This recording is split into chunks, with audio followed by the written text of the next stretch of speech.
आज JP NIC building में आज हम जैसे पहले कार्यक्रम समाजवादी लोग करते रहे हैं उसी तरीके से आज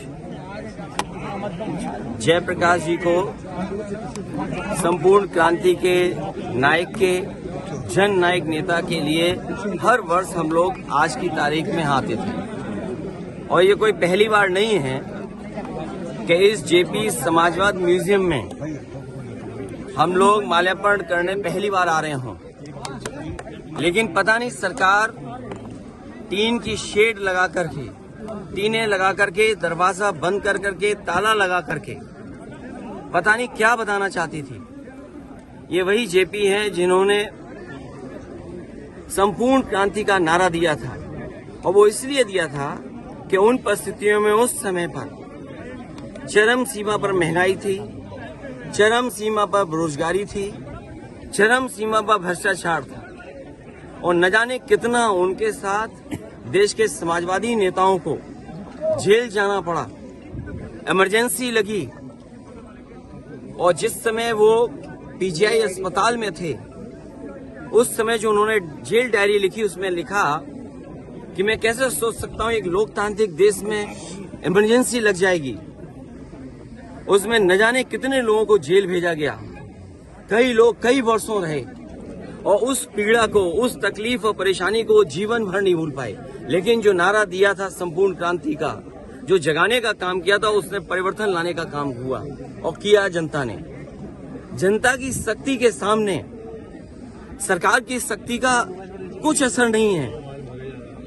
मुझे दुख इस बात का है कि पुलिस लगा करके यहाँ रोक रहे हैं, अधिकारी इस बात के लिए तैयार नहीं है कि किससे पूछें।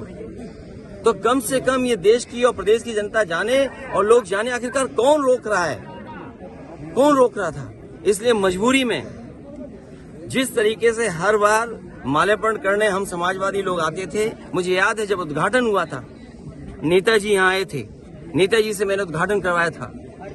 एकमात्र देश में समाजवादी नेता के लिए एक ऐसा म्यूजियम बना जिसमें उसके जीवन के बारे में लोग प्रेरणा ले सकते हैं। जो आंदोलन उन्होंने चलाए थाली बजा करके, वो उससे प्रेरणा ले सकते हैं कि सरकार के खिलाफ और लोकतंत्र में कैसे आवाज उठाई जा सकती है। आप आवाज दबाने का काम कर रहे हैं उन समाजवादियों को, उन आने वाली पीढ़ी को जो देश के लिए कुछ करना चाहते हैं, सपना देखा है उन्होंने।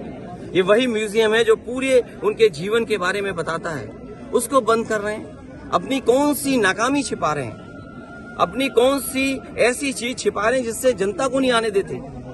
न केवल ये म्यूजियम जो पीछे बड़ी इमारत है, बड़ी बिल्डिंग है, जो कभी नेताजी ने, जॉर्ज फर्नांडिस ने और उस समय के समाजवादी लोगों ने इसका शिलान्यास किया था।